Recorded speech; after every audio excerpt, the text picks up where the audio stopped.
Hi Emo, this is just a quick tutorial on how to make a tiling background image. Um, in your particular case you are using the Leyton Orient and your background seem to have this, I assume is the Italian flag,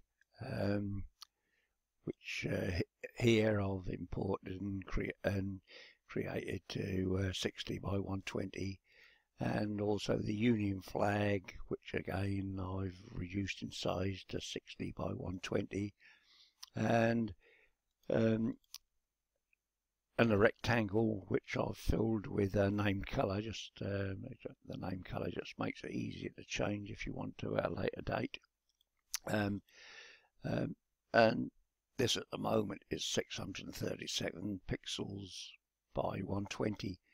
But say if I was going to create it for a 960 site, I would just change that up here with the aspect ratio unlocked to 960. And arrange alignment, this isn't necessary, just to show it on the page, align that on the page like that. Then I can just move these down here like this.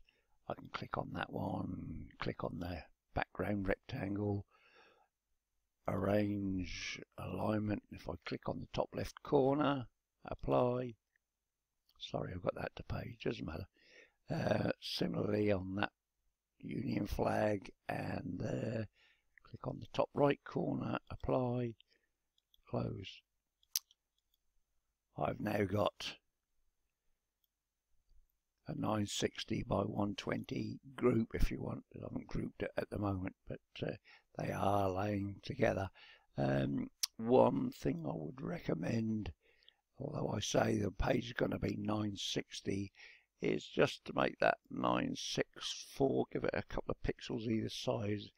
That just stops the image overlaying each way. You can quite easily do that, and I'm not quite sure if I can show that later on or not. And then if I select those three objects, you can see they're 964 by 120, arrange, create bitmap copy. With alpha, doesn't really matter, and I've created this bitmap copy, and you can just see that there's a 2 pixels overlap on that side and a 2 pixel overlap on this side. Let's just move this off the page now. Move that up. Delete that as well. No longer necessary. And I've just got that bitmap copy, bitmap copy that we just created. I'll delete it. The fact that it's deleted doesn't delete it from the ZAR file. It's still in the bitmap gallery, and if I go to the bitmap gallery, it's down here. Okay. The next thing I need to do, and what you might again find easy or easier, is just for the time being, reduce that page size down in size.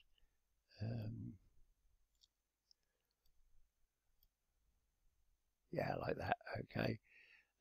Go into the page and layer gallery, select the page background and make sure that it's unlocked so I can edit it. And then if I click on it, it says one rectangle in layer page background. I can then go into the bitmap gallery, scroll down to the bitmap that we created and click fill. And instantly you can see, well, that's not very boring, that's not very interesting, that's fairly boring. And the reason why that is because it doesn't fit the thing in, it's too wide. So if you change that down to 96 dpi, you can immediately see that it shows each side of that. If I also go into repeating tile, you can see that now repeats. And if I wanted to, I can extend that this page size down as far as I want, even if when I go to zoom at 25%, you can see that that keeps that fill as it's supposed to be, 100%.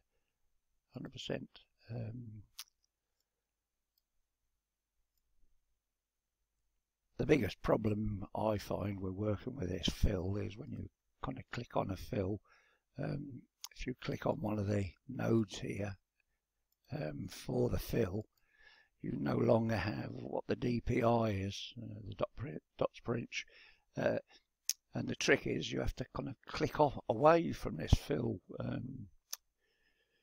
handles and all the rest of it, and the 96 DPI reappears. That's not very intuitive, and it's about time Zara sorted that out, so it should always be visible. But as I say, if you're clicking on one of these and messing around with them like that, you can no longer see what it is until you click off it. It comes up and says it's 51 DPI, then you can type in 96 DPI, but that's that. And then if you preview that page, you can see that it has that repeating image all the way down. Anyway, hope that helped. This is Egg. All the best. Cheery bye.